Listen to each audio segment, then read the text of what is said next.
Bonjour et bienvenue sur Non Limite Sécu, le podcast francophone hebdomadaire dédié à la cybersécurité.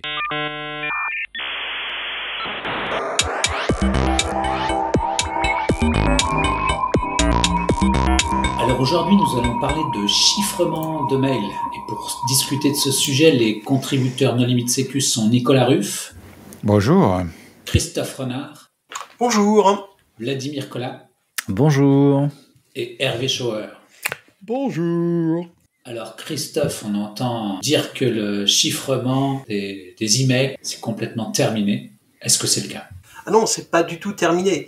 Y a beaucoup de gens qui appellent à utiliser les messageries instantanées chiffrées parce que, on va le voir, elles ont un certain nombre d'avantages, mais le mail est toujours présent, il est très utilisé et même si un certain nombre de technologies sont vieillissantes, elles ont un peu l'avantage de l'universalité.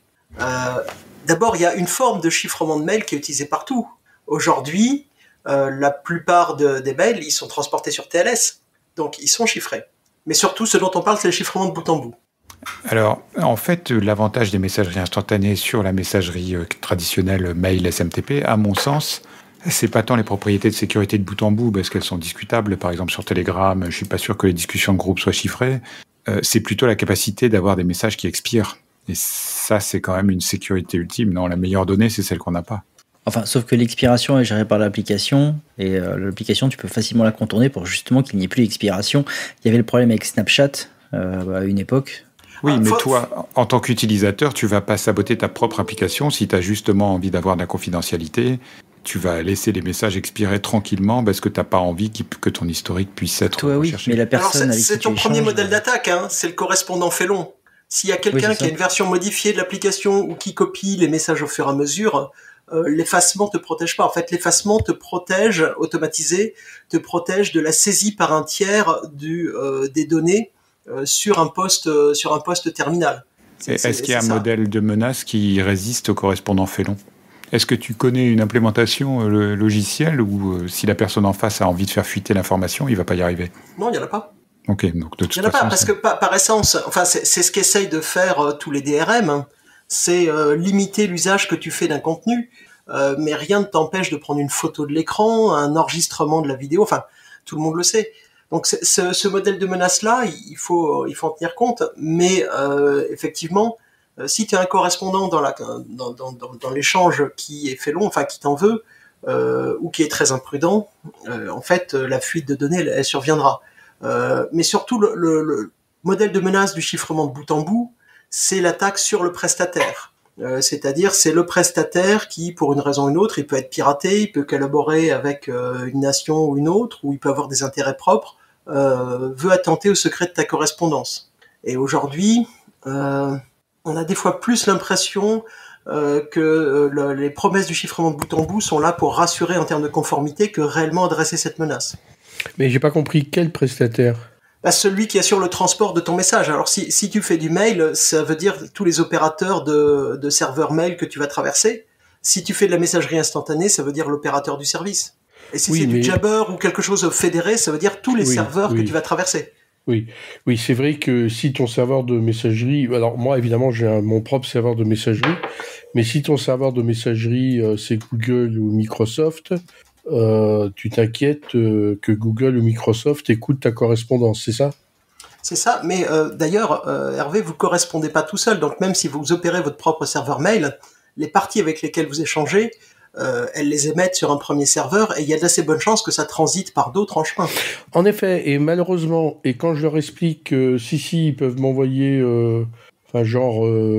la feuille de paye sur mon mail, non, ils veulent que j'aille me connecter sur un truc horrible, sur un site web horrible.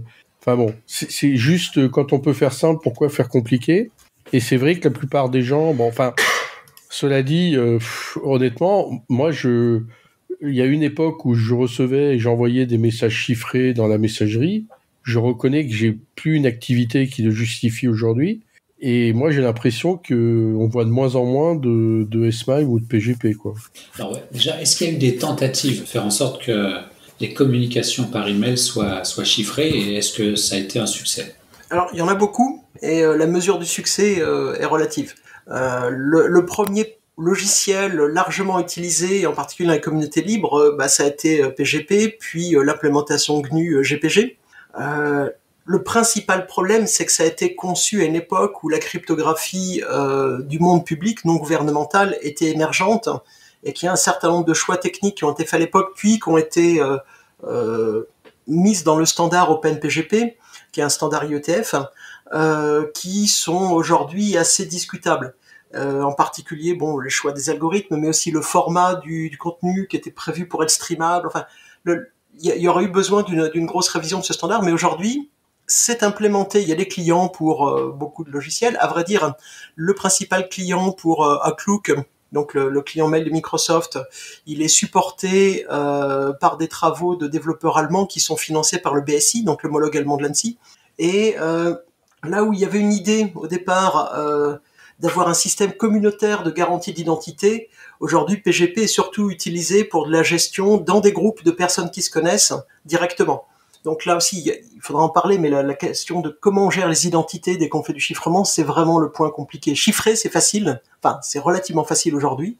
Ça l'était moins il y a 25 ans quand on a commencé à le faire un peu plus largement. Et surtout, comment le faire était moins connu. Mais associer des clés et des identités, gérer des clés, ça reste la partie difficile. Il y a un autre standard qui, lui, plutôt vient du monde corporate, qui est SMIME, enfin corporate et défense.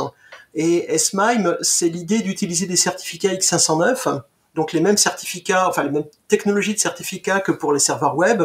Et dans ce cas-là, chacun a son certificat, enfin normalement 2 certificats, un pour signer et un pour chiffrer, et on écrit pour la clé publique de son correspondant à travers son certificat. Et ça nécessite d'avoir un canal de distribution des certificats, soit on se les échange. Le format SMIME prévoit qu'on puisse envoyer un premier mail signé qui contient le certificat en pièce jointe signée, et du coup, automatiquement, on le rajoute au gestionnaire de clés. C'est ce qu'on appelle le tofu, ça, le Trust on First Use. Alors, c'est un tofu avec une signature un certificat qui est signé par une autorité. Donc, si on a confiance dans l'autorité, en fait, on a déjà confiance dans le certificat, même si on le mettait sur un répertoire public, en fait. Puisque c'est le monde des PKI, c'est pas le monde du tofu. Oui, mais j'ai connu beaucoup de gens qui géraient leur propre autorité de certification parce que l'essentiel des SMIME est de circuler en interne de l'entreprise. Et il faut se rappeler qu'avant Let's Encrypt, le prix des certificats était quand même assez prohibitif. Donc, gérer des certificats pour 10 000 boîtes mail, c'était un coût non négligeable. Alors, aujourd'hui, il n'y a pas de Let's Encrypt du certificat. En revanche, là où il y a un mode de distribution de certificats qui est très, très courant, c'est qu'en fait... La principale gestion d'identité en entreprise aujourd'hui, c'est Active Directory. Avec l'Active Directory, il y a quelque chose qui s'appelle Active Directory Certificate Services, et ça, c'est une PKI. Et c'est probablement la PKI la plus utilisée pour de l'identité individuelle, parce que ça permet d'attribuer automatiquement des certificats aux utilisateurs, aux machines qui sont dans l'Active Directory. Donc, ils sont pas publics, ils seront pas reconnus publiquement, et si on veut partager avec quelqu'un en dehors de son organisation, il faut s'échanger les certificats d'autorité. Ou faire du tofu, c'est-à-dire faire confiance après le premier usage, avec une confirmation. Mais effectivement, l'idée au départ, c'est quand même d'avoir une vérification hiérarchique. Il y a une autorité qui garantit l'identité de celui qui présente le certificat. Et aujourd'hui, le SMIME, il est implémenté dans tous les clients mail. J'utilise Canine sur mon téléphone, c'est implémenté dedans nativement, le GPG aussi. J'utilise Outlook ou j'utilise Thunderbird, c'est implémenté dedans. Et ça a été une des grandes forces du SMIME, c'est-à-dire qu'il n'y avait pas de plugin à rajouter pour que ça fonctionne. Est-ce que c'est pas grâce au gouvernement américain, parce qu'ils ont été des gros fans de SMIME, mais je sais pas aujourd'hui encore, tous les vétérans par exemple de l'armée américaine ont ce qu'ils appellent une carte CAC, enfin ils ont une carte puce avec laquelle ils peuvent accéder à des services, et il me semble qu'il y a encore du SMIME là-dedans, quoi. Oui, c'est souvent utilisé conjointement. Alors oui, d'abord les standards de fédéraux américains du fait du pouvoir d'achat du gouvernement américain, ont une grande influence sur les standards techniques qu'on va trouver dans les logiciels. Et clairement, le gouvernement américain avait fait le choix du SMIME, chiffré, signé. Alors, on va parler, il y a plusieurs façons. Un des défauts de OpenPGP ou du SMIME, ce sont des standards légaux. Il y a des blocs, ça vous dit voilà comment on fait une signature, voilà comment on peut faire un chiffrement, et ensuite on vous dit on peut faire du chiffré signé, du signé chiffré, du signé chiffré signé, du machin, et tous les clients mail ne supportent pas les mêmes combinaisons. Par exemple, comment est-ce qu'on traite les pièces jointes? Est-ce qu'on chiffre les pièces jointes? Est-ce qu'elles sont un seul bloc qui chiffre tout? Est-ce qu'on les sépare de manière à pouvoir utiliser, par exemple, des choses comme IMAP qui permettent de consulter le corps du mail et ensuite de demander séparément les pièces jointes, qui permet d'optimiser le transport? Si on chiffre tout dans un bloc opaque, on peut plus faire ça. Et donc il y a des choix qui sont techniquement différents, ce qui fait qu'en fait la compatibilité elle est réduite à un sous-ensemble qui est pas toujours bien défini. Et même trafiquer les imbrications de SMIME, c'est une bonne façon de faire exploser en vol les clients mail et d'y trouver des bugs. Parce que on peut générer des messages qui sont pas forcément orthodoxes. C'est le gouvernement américain qui a défini l'usage le plus commun. En tout cas, SMIME, c'est vraiment ce qu'il y a de plus courant. Parce que moi, qui n'ai pas besoin d'échanger de messages chiffrés, au moins 1 ou 2 fois par jour, j'ai au moins un message signé avec SMIME. Alors, la signature avec SMIME, elle a un autre intérêt, c'est que, en fait, elle fait partie des formats qui supportent des signatures certifiées. C'est-à-dire qu'on peut faire de la signature certifiée à l'échelle européenne EIDAS au format SMIME, ce qui n'est pas le cas avec le PGP.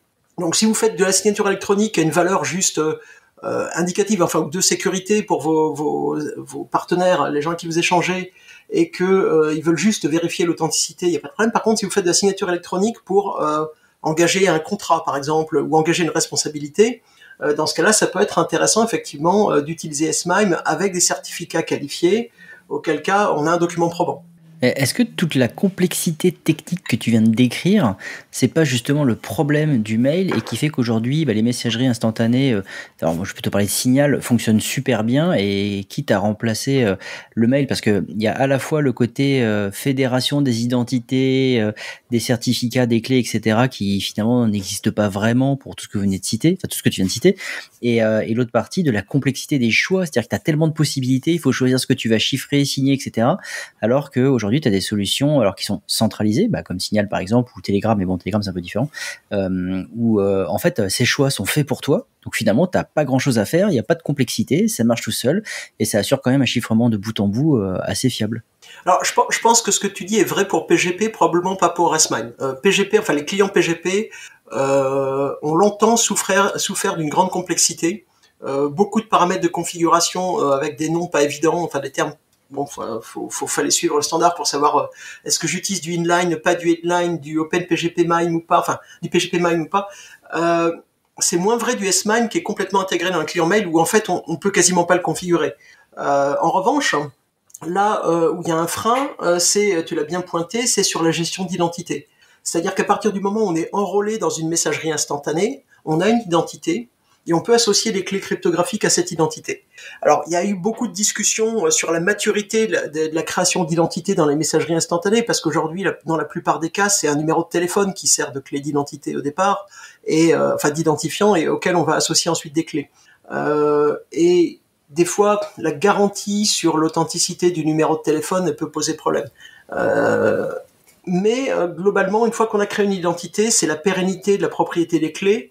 Alors oui, en cryptographie, qu'est-ce que c'est qu'une identité? C'est la possession d'une clé privée. Grosso modo, c'est ce qu'on sait faire en cryptographie asymétrique. La possession de cette clé privée permet de garantir mon identité à tout le monde. Et la question, c'est vraiment comment je peux au départ associer cette clé privée particulière avec l'identité Christophe Renard. Et ça, les messageries instantanées l'assurent facilement. Avec des niveaux de sécurité discutables, mais assez facilement. Aujourd'hui, en revanche, la distribution de certificats ou la distribution de clés PGP, c'est pas évident. Et en plus, avec PGP, comme c'était un modèle qui se voulait communautaire, même si aujourd'hui l'utilisation elle est un petit peu moins, eh bien, on avait l'idée qu'il fallait pas une autorité centrale, il fallait un système décentralisé avec des notes, avec des distances de confiance, avec des degrés de confiance différents.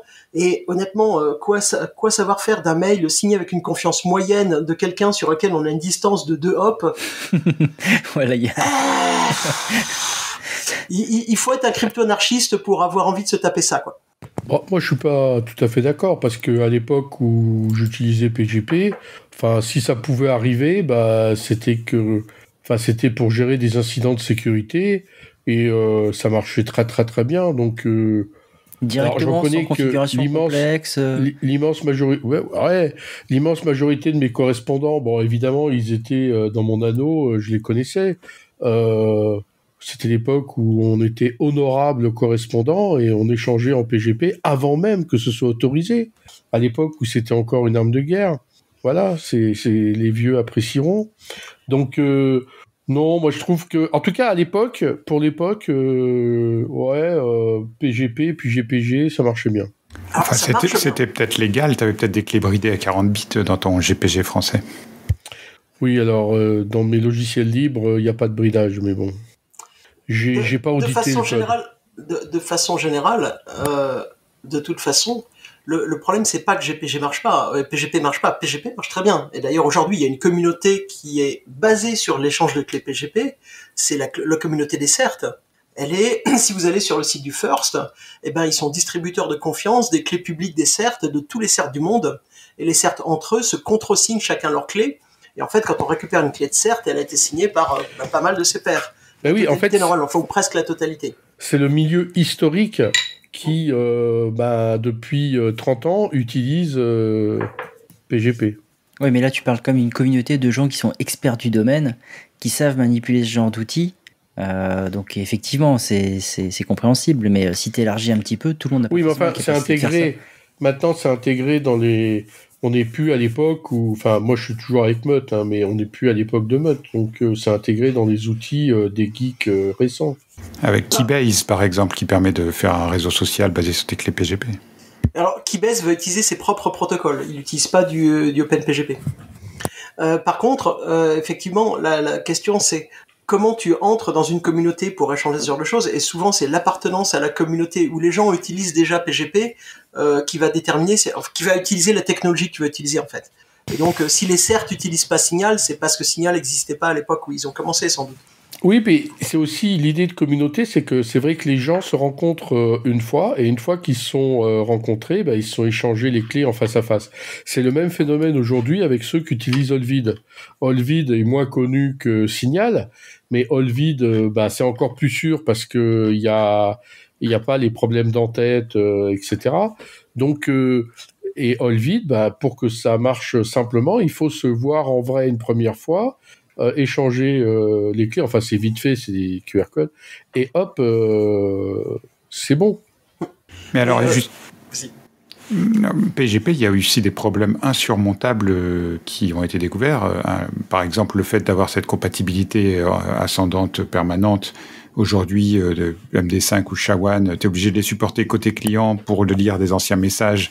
Si tu veux pouvoir chercher dans ta boîte mail les messages d'il y a 10 ans, tu es obligé de le supporter. Mais du coup, tu passes pas des certifications modernes type FIPS et autres. Mais surtout, il y a l'histoire des annuaires de clés publiques sur lesquels tu peux envoyer des signatures de manière anonyme jusqu'à saturer le serveur et rendre l'ensemble du système totalement inutilisable. Et pour ça, il n'y a jamais eu de solution. Tu peux plus. Ils ont réécrit le protocole. Ils ont complètement réécrit le protocole. Alors pour l'anecdote, la seule implémentation qui était communément utilisée, elle était écrite par un Français. Donc elle a été écrite dans un langage qui te fera plaisir. Elle a été écrite en OCaml. Et quand il y a des bugs majeurs qui sont apparus, on a cherché quelqu'un qui veut bien le faire évoluer. Et en fait, il y avait aucun contributeur qui a envie de se taper des milliers de codes de OCaml. Allez savoir pourquoi. Peut-être pas assez français. Et du coup, ils ont réécrit l'implémentation de la gestion d'annuaire from scratch avec un nouveau protocole, je sais pas en quoi d'ailleurs, peut-être en C ou en Rust s'ils sont modernes. Mais du coup, il y a d'autres problèmes techniques avec PGP. Et le premier problème effectivement que tu as avec tous les formats de mail, c'est que tu veux lire tes anciens mails. Mais c'est pas forcément un problème. Tu peux être compliant, conforme au FIPS. Si tu as séparé la lecture de la génération de nouveaux mails. Et ça, tu peux le faire. Et typiquement, les implémentations S-MIME qui sont conformes FIPS sont capables d'importer des anciens mails qui sont signés en SHA-1 avec du RSA de 512 bits. Parce que c'est une des questions. Qu'est-ce qui se passe si on reçoit un message non conforme ? À partir du moment où il y a de la liberté de chiffrer ou pas, chiffrer, signer ou etc. En fait, il y a des décisions qui sont renvoyées à l'être humain à l'extrémité, qui sont cachés souvent sous des IHM dans des trucs qui sont plus simplifiés. Et puis la diffusion en groupe nécessite d'avoir les clés de tout le monde, donc ça pose pas un problème. Mais fondamentalement, ça en soi, c'est pas lié à une technologie ou une autre, c'est lié au concept de mail qu'on conserve longtemps et qui va avoir été chiffré avec quelque chose en l'état de l'art à un instant T. En revanche, là où PGP effectivement a des problèmes avec sa compatibilité, c'est que l'ingénierie entre le format de fichier et la cryptographie, elle est ancienne. La partie authentification, elle est très très attaquée. Et Et en plus, objectivement, l'organisation des clés, sous-clés, signées, etc., c'est juste pas accessible et c'est d'une complexité excessive par rapport à ce qu'on peut faire avec des primitives cryptographiques plus simples. Donc là-dessus, il y a une obsolescence effectivement de PGP. Et il y a des vraies questions quant à une réécriture plus moderne ou quelque chose qui remplirait la même fonction mais avec une construction qui serait plus récente. Quand tu parles d'authentification, c'est d'authentification sur le serveur de clés, sur... Non, alors effectivement, quand on va chiffrer un message, enfin quand on va protéger cryptographiquement un message, généralement on va vouloir le signer et le chiffrer. Alors il y a des vraies questions. Si on veut être à l'état de l'art, il faut signer le clair, chiffrer le clair signé et re-signer le tout. Alors déjà aujourd'hui, il n'y a aucun client qui supporte, ça s'appelle le triple wrap pour l'IETF, pour le SMIME. Ça n'existe pas pour PGP parce que PGP mélange l'identité et le reste. Mais ils le font un peu différemment. Mais l'idée, c'est qu'il faut signer, chiffrer le clair et ensuite re-signer les méta-informations parce qu'elles peuvent être altérées en chemin. Parce qu'il y a un gros problème en fait à tous les protocoles de chiffrement de mail et qui est une des principales sources d'attaque, c'est que ils sont prévus pour être du mail SMTP et donc être transportés par un serveur SMTP qui, par définition, doit être débile. Et donc, il ne doit pas aller analyser le contenu du mail et faire des choses sophistiquées avec. Il doit se contenter des entêtes, mais ce qui veut dire qu'on ne chiffre pas les entêtes. On ne chiffre pas, en particulier, un truc complètement contre-intuitif, c'est le sujet du mail. Donc les gens, s'ils mettent des secrets dans le sujet du mail, en fait, que ce soit avec du PGP ou avec du SMIME, c'est une information qui se transite en clair. Le destinataire et la source du message, ça transite en clair. Donc c'est quel que soit le protocole aujourd'hui de chiffrement de mail qu'on utilise, c'est vulnérable à l'analyse de trafic, c'est-à-dire à des gens qui établissent des réseaux de relations, qui échangent, qui analysent les volumétries échangées et qui en déduisent des choses sur les relations. C'est pas une technologie récente, ça a été inventé pendant la Première Guerre mondiale, mais ça marche très très bien, par exemple pour regarder si des gens ont un pic d'activité. Je monitore un réseau de gens que je suspecte d'être terroristes et d'un coup leur volumétrie augmentée par 8, ils sont peut-être en train de préparer quelque chose. Ça marche bien. Ou je monitore un mouvement politique, leur volumétrie a beaucoup augmenté, ils sont peut-être en train de me préparer une grève ou une manif. Bon, ça peut être complètement officiel. Mais du coup, c'est un des problèmes avec la messagerie sur SMTP et la façon dont c'est inclus. Enfin, il y a eu un certain nombre d'attaques, notamment une faille qui avait été nommée e-fail il y a quelques temps, 1 an ou 2 ans, je sais plus, qui jouait beaucoup là-dessus. Et ça mériterait d'être, la façon dont c'est fait mériterait d'être vu. Là aussi, il y a des options qui sont prévues, alors dans SMIME, pour aller prendre une partie des entêtes du mail, le coller dans le SMIME, les contresigner, et le client mail est censé comparer les entêtes non signées et les entêtes signées, de manière à s'assurer de leur conformité. C'est pas supporté partout. Mais en fait, l'utilisation du SMIME par le gouvernement fédéral américain, par exemple, est beaucoup plus poussée que l'utilisation du SMIME dans la plupart des entreprises. Et donc, quand tu parlais d'authentification, c'était... Ah oui, alors j'ai perdu mon chemin. L'authentification, du coup, c'est quand je chiffre symétriquement, je vais utiliser une clé de session, donc une clé que j'ai générée aléatoirement, je chiffre le corps du message, enfin le contenu du message, et ensuite, je veux garantir l'identité, l'authenticité, la non-altération de ce contenu. Donc, je vais faire un calcul de somme de contrôle cryptographique. Donc aujourd'hui un SHA-256 ou je sais pas, SHA-4 ou enfin un algo SHA-3 ou quelque chose comme ça, ou SHA-2 ou SHA-3 quoi, grosso modo, si je veux être à l'état de l'art. Et ensuite cette valeur là, eh bien je vais la signer avec ma clé de signature et donc j'ai la signature du message qui garantit l'intégrité. Mais en fait, si j'ai quelque chose qui est comme les PGP qui est découpé en morceaux, en chunks, eh bien, avant d'avoir la somme globale, je vais faire des sommes de contrôle pour chacune des parties. Et la façon dont c'est fait dans PGP est pas à l'état de l'art. Le format donne l'impression en fait qu'il a été prévu pour être streamé, pour qu'on puisse envoyer des morceaux d'informations en flux tendu et que, en ayant reçu une partie, on sache jusqu'ici c'est bon, jusqu'ici c'est bon, jusqu'ici c'est bon. Ah là c'est plus bon. Alors je sais pas pour quel cas d'usage ça a été prévu, très honnêtement. Mais ça ajoute de la complexité aux implémentations, donc potentiellement des failles. Et cryptographiquement, alors j'ai pas les compétences pour savoir comprendre exactement le type d'attaque qui marche avec, mais le mécanisme est au moins assez exotique et probablement pas super fiable. Donc c'est cette partie-là qui a été attaquée sur PGP. Fondamentalement, ce qu'on reproche à PGP, c'est d'utiliser des mécanismes cryptographiques qui sont datés. Par défaut, je crois qu'il utilise encore CAST5, qui est un algo de chiffrement symétrique qui aujourd'hui est obsolète. Enfin bon, des choses comme ça. Bon, il y a quand même beaucoup de gens qui ont utilisé des produits tiers. Hein. Moi, j'ai vécu l'époque de la Security Box. Hein, et on m'avait beaucoup reproché d'avoir un ingénieur qui avait analysé ce truc-là. Qu'est-ce que tu penses de tous ces produits et de tout ce qui a succédé à la famous Security Box? Donc, Security Box, aujourd'hui, c'est un produit qui n'existe plus à ma connaissance, qui faisait du chiffrement donc commercial, certifié par l'ANSSI. Sachant qu'il y a un particularisme aussi, c'est-à-dire que il y a deux certifications de fonctions de sécurité délivrées par l'ANSSI qui sont les critères communs et le CSPN. Et dans les critères communs, par défaut, la cryptographie sont des paquets rajoutés. Mais du coup, c'était certifié. Et qu'est-ce que fait la certification? Elle va vérifier que les fonctions de sécurité sont conformes à ce qui a été spécifié. Donc, il faut voir la cible de certification. Et ensuite, si c'est qualifié, aujourd'hui, typiquement, il y a un produit comme Z de Premix qui est Z ou zone centrale, je sais plus comment s'appelle le produit aujourd'hui, qui est qualifié jusqu'au niveau diffusion restreinte. C'est le produit du marché que l'ANSSI a vérifié et recommande pour cet usage. Sachant que la qualification, ça va plus loin que la certification parce qu'on vérifie pas seulement l'adéquation des fonctions de sécurité aux besoins, mais aussi que l'éditeur soit pas susceptible de subir des influences indésirables, des choses comme ça. Aujourd'hui, c'est des produits qui sont garantis pour un usage que le gouvernement approuve. Alors, si on est quelqu'un qui doute de la bienveillance du gouvernement et des gouvernements, évidemment, c'est pas les produits qu'on va utiliser. Et puis, fondamentalement, pour payer une certification, il faut un budget sur la table. Alors, il y a des projets qui permettent de financer des certifications pour des produits libres. Il y a un certain nombre de produits qui sont passés au travers. Il y a eu une version de GNU-PG qui est aujourd'hui complètement obsolète, qui avait été certifiée CSPN, si je me rappelle bien. Si vous n'avez pas le choix, utiliser ce genre de produit, c'est bien. Si vous considérez que vous voulez une garantie gouvernementale, c'est bien aussi. Si vous n'avez pas confiance dans les gouvernements, c'est pas ce que vous allez choisir, c'est tout. Il y a d'autres produits alternatifs. Je pense à une messagerie que je vais peut-être pas citer, mais qui est utilisée par tous les professionnels de santé en France, par exemple, qui propose de l'échange de documents sécurisés et qui est basé ni sur SMIME ni sur PGP. C'est quoi les marchés aujourd'hui pour des solutions de chiffrement en dehors de on va dire PGP et SMIME? Est-ce qu'on peut encore se lancer dans le domaine ou est-ce que c'est mort?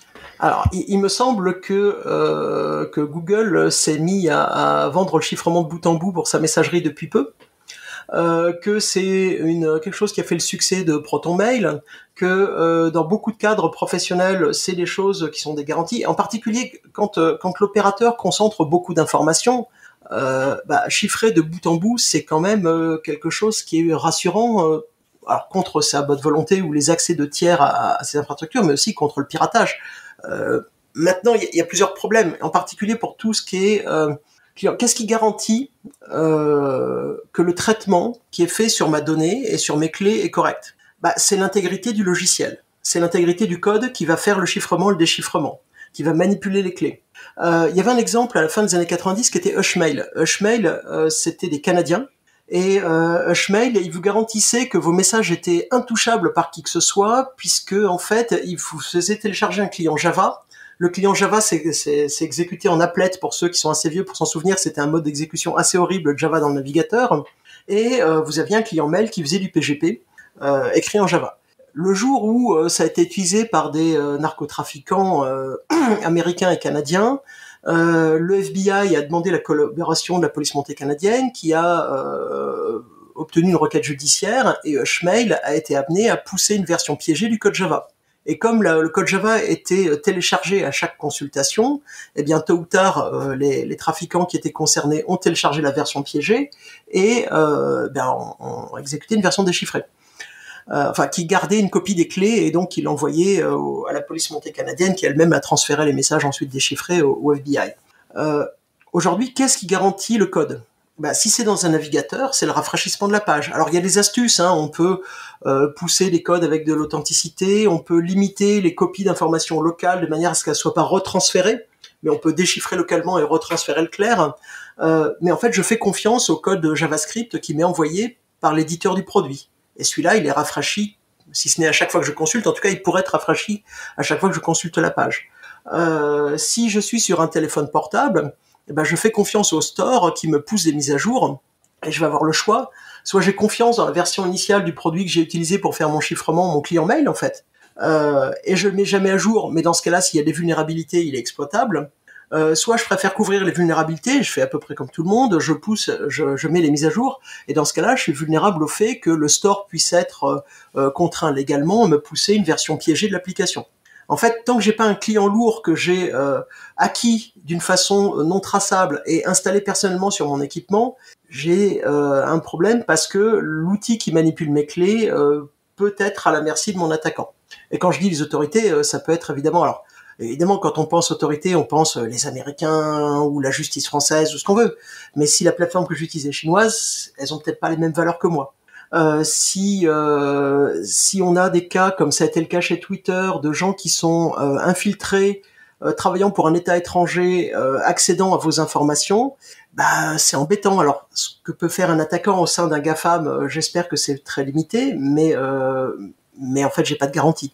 Donc c'est effectivement un point important. C'est avec les technos modernes, que ce soit les téléphones portables ou les applications dans une page web, la question qui s'est posée pour Rushmail se pose toujours, qui est la confiance dans le client qui fait le chiffrement et le déchiffrement. Il y a un autre modèle, mais dont on va peut-être pas parler parce qu'il est assez évident, c'est quand tu délègues la gestion de tes clés en fait aux fournisseurs de messagerie, ce qui est aussi un modèle qui est proposé par un certain nombre d'opérateurs, où en fait ton biclé SMIME, il est hosté sur le serveur et tes mails te sont présentés en clair dans le navigateur parce qu'ils sont déchiffrés côté serveur. Effectivement, de toute façon, ça me faisait rigoler quand j'ai commencé à faire de la cryptographie, mais malheureusement, je dois constater que je rigolais comme un idiot. Il y a un dicton qui dit la cryptographie, c'est facile, la gestion des clés, c'est difficile. Et ben, c'est vrai. Surtout à l'échelle d'une organisation ou d'échanges sur des dizaines de milliers ou sur des centaines de milliers ou des millions de personnes. Et en particulier, effectivement, il y a des technos. Tu parlais quels sont les technos de mail alternatives. Il y en a une qui est très populaire, c'est RMS, qui est la technologie pour entreprise de chiffrement de messages et de documents utilisée par Microsoft. Et où sont les clés maîtres avec RMS? Ben, ça dépend. Si vous opérez le serveur RMS chez vous, il peut être sur un HSM ou sur des serveurs sous votre gestion. Si vous l'opérez dans le cloud, aujourd'hui, à ma connaissance, c'est les clés qui sont stockées sur les serveurs Microsoft. Il y a beaucoup d'efforts qui sont faits pour offrir des garanties sur la protection des clés, entre autres avec des enclaves chiffrées, des choses comme ça. C'est difficile à vérifier. Enfin, de toute façon, si vous faites confiance pour tout votre code, typiquement Microsoft, vous faites confiance pour l'OS, vous faites confiance pour les logiciels Office. Faire confiance au cloud, ça c'est à peine poussé plus loin. Mais ça pose des questions quand on commence à mélanger plusieurs fournisseurs. Et puis, c'est plus évident comme question quand on parle de clés crypto qu'on va mettre dans un cloud que quand on parle d'installer un logiciel sur son poste de travail. Donc, il y a des questions sur ce type de gestion de clés, il y a des questions sur toutes les technos propriétaires, et il y a une question en fait de à qui faites-vous confiance, tout bêtement. Il y a des contraintes qui sont incompatibles entre elles. Typiquement, si tu veux pouvoir avoir de l'indexation dans tes messages qui fonctionnent multi-device, tu peux pas les déchiffrer localement sur ton téléphone, par exemple. Si tu veux pouvoir faire des recherches par mots-clés côté serveur ou avoir des API, tu es obligé que tes mails soient lisibles par le service qui les gère. C'est un problème qui sera familier à tous les utilisateurs des protocoles dérivés de Matrix pour la messagerie instantanée. C'est que chercher dans l'historique des messages, c'est une plaie quand vous en avez beaucoup, parce que ça se fait localement sur le terminal. Et ça se fait en déchiffrant chaque message, donc ça peut prendre beaucoup de temps. Mais effectivement, c'est un problème. C'est-à-dire que si vous avez... En fait, c'est simple. Hein. Si vos données sont en clair chez le prestataire cloud, où elles sont chiffrées avec une clé que le prestataire cloud peut déchiffrer, eh bien, faire des opérations sur des méta-informations, faire de l'indexation, faire de la déduplication, des différentes formes de compression, faire de l'indexation de fichiers et retrouver qui a partagé quoi, etc. Faire de l'e-discovery, qui est une contrainte très importante dans le droit américain, qui est que les boîtes sont obligées d'être capables de répondre à une requête judiciaire de recherche dans la totalité de leurs archives. Eh ben, ça n'est faisable que si le cloud ou si le serveur qui héberge les messages est capable de le déchiffrer. Et c'est d'ailleurs, en fait, tu parlais tout à l'heure de Vlad, des freins à l'adoption de la messagerie chiffrée. Oui. Un des gros freins à l'adoption de la messagerie chiffrée, c'était pas la difficulté technologique, c'était la réticence des entreprises à avoir des messages qui traversent leur serveur sans pouvoir les inspecter. Si mais à l'époque, pour des raisons antivirus, à l'époque, parce qu'il y avait Melissa, I Love You et autres, donc si tout est chiffré... Ça a toujours été dual, hein, ça a été l'antivirus, ça a été la crainte du leak. Et l'insider qui sort toutes les données de l'entreprise par mail, c'est pas une fiction non plus. Alors de toute façon, il le sort par plein de moyens. Et les produits DLP ont toujours été contournés de gauche et de droite, mais la crainte n'est pas illégitime. C'est juste que ça a été un frein et qu'il y a un choix à faire entre la sécurité des échanges et le contrôle. Et en fait, il y a un équilibre à trouver. Et le point d'équilibre sur la messagerie, il s'est pas trouvé en faveur du chiffrement de bout en bout dans les entreprises. C'est-à-dire qu'on voit du S-MIME souvent réservé aux VIP. Pardon, je t'ai coupé. Oui, le S-MIME réservé aux VIP, c'était aussi une question de prix des certificats. Et puis, il faut voir qu'il y a 20 ans, les gens imaginaient tous que la carte à puce allait manger le monde. Sauf que déployer des cartes à puce, c'était assez coûteux aussi, quoi. Il y a un produit dont tu n'as pas parlé et qui mérite d'être cité ici, je pense, c'est Lotus Notes aussi, qui avait de la cryptographie dès le début. Lotus Notes, alors on est sur No Limit Sécu, donc on va pas faire de critique de produit. Lotus Notes était un produit révolutionnaire. Il a créé l'architecture qui est aujourd'hui utilisée par le système de messagerie le plus populaire en entreprise qui est Exchange. C'est la même architecture que Lotus Notes, c'est de la synchro de base. Il a été le premier produit à faire du chiffrement asymétrique avec une PKI intégrée pour la messagerie. Mais l'idée c'était de le faire sur le LAN, sur le réseau local. Il a été le premier produit qui faisait de la distribution des contenus avec de la haute disponibilité sur des bases, qui permettait de mélanger la messagerie avec la gestion de documents bureautiques. Donc Lotus Notes c'était révolutionnaire. Le problème c'est qu'ils n'ont pas su évoluer, qu'ils ont été rachetés, que dans le rachat il y a probablement les gens qui étaient créatifs qui sont partis, ou en tout cas ça s'est pas maintenu. Et il y a une époque aussi, ils ont voulu refaire, ils sont lancés dans beaucoup de choses, l'équipe Notus, par exemple, ils considéraient que Next, alors c'était assez visionnaire, ils pensaient que Next serait la prochaine plateforme bureautique, ce qui était faux pour Next, mais qui est devenu vrai quand Apple a racheté Next et que Nextstep est devenu macOS X. Mais ils avaient sorti une preuve, ils voulaient révolutionner le tableur, ils voulaient révolutionner beaucoup de choses, et finalement Notes a cessé d'évoluer, et c'est très dommage. Mais effectivement, ça a été un précurseur. On trouve encore pas mal de notes dans pas mal d'organisations, mais c'est plus un précurseur. Mais au final, il reste un problème. Aujourd'hui, l'enrôlement et savoir à qui on parle dans le monde des messageries instantanées, c'est quelque chose qui est pas évident. Ça nécessite, là aussi, si on veut faire du pseudonymat, eh bien, ça nécessite de sacrifier un numéro de téléphone. C'est-à-dire que si vous connectez sur Telegram, sur Signal, eh bien, vous laissez fuir votre numéro de téléphone. Le numéro de téléphone, c'est un peu embêtant quand même. Parce que si c'est un numéro de téléphone portable, si vous pouvez recevoir un SMS, c'est un numéro de téléphone portable, eh ben, ça veut dire que grâce au techno de roaming, on peut vous traquer. Donc, partager son numéro de téléphone, c'est quand même accepter d'être potentiellement géolocalisé. Enfin, sauf que ça, tu peux quand même le faire avec un numéro, entre guillemets, jetable que tu n'utilises qu'une première fois pour l'enrôlement. Après, une fois que tu as les clés, c'est terminé, tu n'as plus besoin de ce numéro de téléphone. Alors, toi, t'en es capable, moi, j'en suis capable. Combien de personnes qui ont des vrais besoins de protection de leur identité en sont capables ? Comment est-ce que tu fais ça dans un pays dictatorial ? Oui, encore plus. L'achat de carte SIM, c'est quelque chose qui est généralement associé à une identité. Et typiquement, l'association à un numéro de téléphone portable, c'est une association avec une identité civile. Le problème, c'est que si on fait pas ça, la contrepartie de l'autre côté, c'est les trolls en masse, c'est les bots en masse. C'est ce qu'a vécu Twitter. Et en fait, là aussi, il y a un équilibre à trouver entre l'anonymat et le risque sur les personnes. Le problème, c'est qu'on l'a trouvé autour du numéro de téléphone, qui est une forme d'identité, mais c'est une forme d'identité qui leak vraiment beaucoup d'informations, enfin, qui, moi, me met assez mal à l'aise. Surtout si j'ai pas confiance dans l'opérateur de la messagerie. En fait, t'as pas besoin de carte SIM pour avoir un numéro de téléphone. Hein. Tu peux installer on-off ou t'as des équivalents de Google Voice où tu fais tout en ligne et tout est virtuel. Skype te donnait un numéro de téléphone, par exemple, sans jamais avoir de carte SIM, quoi. Oui, mais tu recevais pas de SMS. J'en jurerais pas. Et surtout, les protocoles de communication Android et iPhone, est-ce qu'ils marchent si t'es pas sur un réseau téléphonique ? Ah non, mais tu vas pas faire du iMessage, mais ça, personne n'a envie de faire du iMessage, c'est un autre problème. Oui, mais les notifications Android, elles sont pas utilisées par tes messageries tierces instantanées pour la partie enrôlement, vérification d'identité ? Je ne sais pas si c'est utilisé pour l'enrôlement, mais oui, effectivement, toutes les solutions de messagerie instantanée type même Chat et autres utilisent du Firebase ou des notifications Android. Donc, si tu veux faire sans, ça bouffe la batterie, mais finalement, il y a des solutions techniques qui permettent de faire sans. Elles sont aussi assez peu utilisées aujourd'hui. Enfin, c'est un des problèmes. Je sais que Signal, typiquement, a eu pas mal de réflexions sur le sujet. Je sais pas où ils en sont, mais en tout cas, c'est un des problèmes. Et l'avantage du côté mail, c'est qu'en fait, l'enrôlement, c'est effectivement j'accepte le certificat ou j'accepte la clé de la personne en face, et c'est quelque part plus simple. Et ça fait fuir moins d'informations. Bon, alors, et finalement, est-ce que les problèmes qu'on a évoqués vont être résolus, ou bien on se dirige vers l'utilisation de messagerie instantanée? Alors, il y a une chose qu'on n'a pas dit, c'est qu'aujourd'hui, le principal usage de PGP, en volume, en nombre d'opérations de chiffrement ou de signature, plus précisément, il est plus dans la messagerie. Le principal usage de PGP aujourd'hui, il est dans la signature des paquets des distributions Linux. Parce que ça s'est voulu un outil universel. Et ça, c'est peut-être quelque chose qui a changé ces 20 dernières années. C'est qu'aujourd'hui, en cryptographie, on pense qu'un outil universel, c'est pas une bonne idée, et qu'il vaut mieux avoir des outils différents pour des usages différents. Il y a probablement la place, moi j'y crois en tout cas, pour un outil qui permette de faire transiter des informations chiffrées sur le mail, parce que le mail reste quelque chose d'universel.